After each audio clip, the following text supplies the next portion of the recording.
Bismillahirrahmanirrahim. Assalamualaikum warahmatullahi wabarakatuh. Saya Ali Krisna Jatiwinata Kusuma dari jurusan Ilmu Al-Quran dan Tafsir semester 4 kelas A. Nah, di sini saya akan sedikit mereview atau meresum buku, yaitu tentang buku Rekonstruksi Sejarah Al-Quran karya Taufik Andan Amal dari bab 1 sampai bab 3, dan juga satu lagi buku The History of the Quranic Text karya Profesor Dr. Al-Ajami MM dari bab 1 sampai bab 4. Langsung saja ke buku yang pertama, buku Rekonstruksi Sejarah Al-Quran. Dari bab 1 itu ada latar kesejarahan.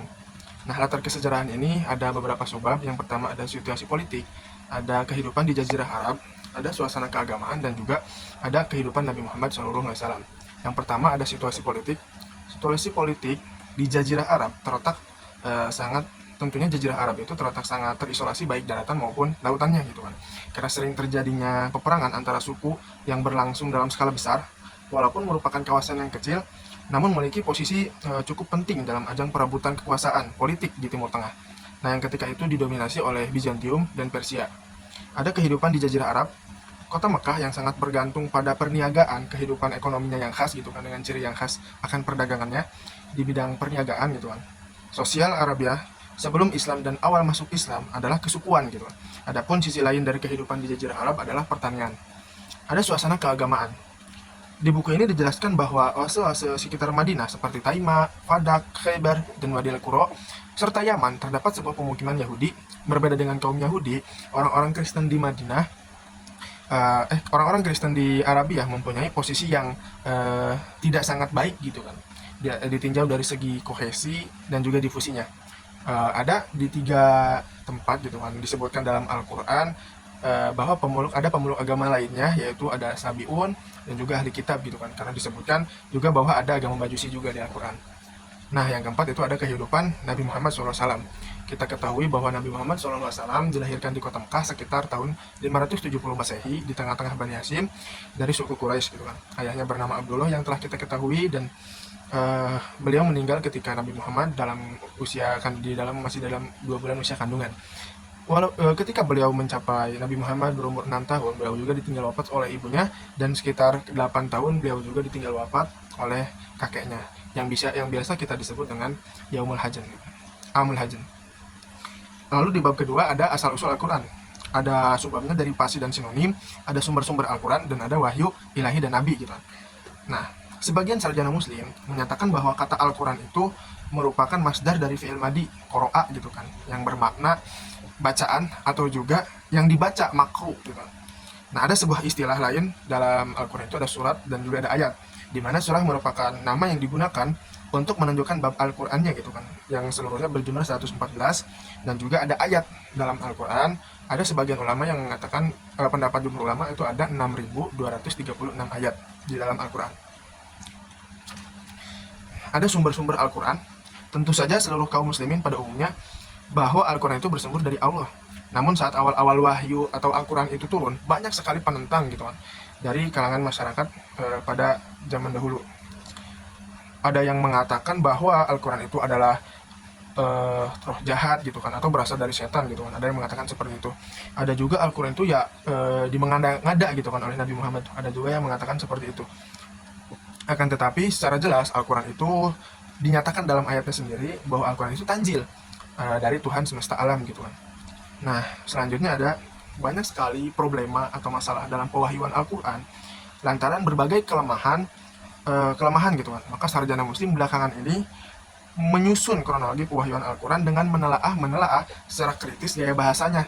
Misalkan salah satu contoh surat-surat Madinah gitu kan, atau Madaniyah, itu adalah diawali dengan kata ya ayyuhalladzina amanu gitu kan, karena pada waktu di Madinah itu karena udah banyak yang beriman.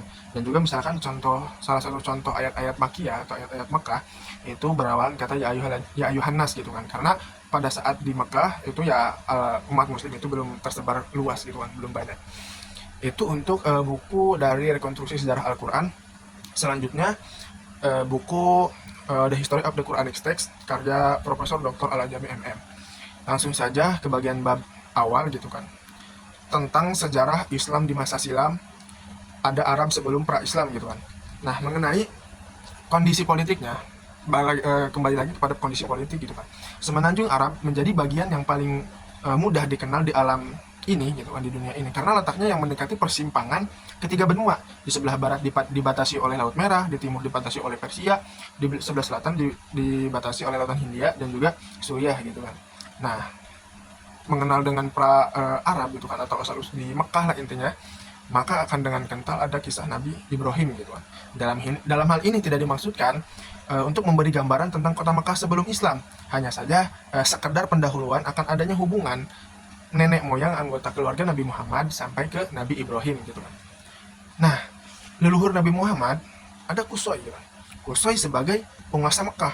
Ratusan tahun sebelum kelahiran Nabi Muhammad SAW, Qusay ini dikenal sebagai orang yang sangat cerdas, perkasa, serta memiliki kemampuan administrasi yang tinggi gitu kan, dan mencuat dalam jajaran politik di Mekah pada zaman itu. Selanjutnya ada Mekah sebagai sebuah masyarakat kabilah. Meski disebut sebagai kota negara, Mekah tetap merupakan masyarakat kabilah, kesukuan hingga akhir penaklukan pada masa Nabi Muhammad SAW. Sejak berabad-abad, penyembahan terhadap berhala tidak terusik pada masa kehadiran pemukiman kaum Yahudi maupun Kristenisasi gitu kan, yang muncul dari Syria dan Mesir. Nah, itu kan. Jadi ya dahulu gitu kan, kota Arab itu ya orang-orang penyembah berhala itu sangat susah diusik gitu. Selanjutnya itu ada wahyu tentang wahyu dan Nabi Muhammad. Yang pertama ada pencipta dan ada subbab. Yang pertama pencipta dan beberapa sifatnya, ada tujuan penciptaan manusia, selanjutnya ada jejak risalah para nabi, selanjutnya ada rasul terakhir gitu kan.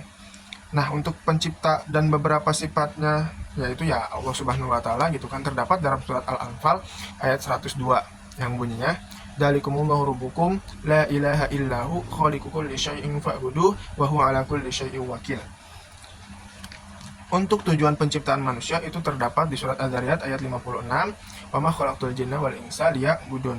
Ada selanjutnya ada jejak risalah para nabi, itu terdapat dalam surat Al-Anbiya ayat 25, wa ma arsalna min qablika min rasulin illa nuhi ilaihi annahu la ilaha illa ana fa'budun. Selanjutnya ada rasul terakhir gitu kan. Itu terdapat dalam surat Al-Ahzab ayat 40, maka Muhammadun aba ahadim mir rijalikum walakin rasulillahi wa khataman nabiyyin wa kana Allahu bikulli syai'in alima. Itu ayat-ayat mengenai tentang subab-subab tadi.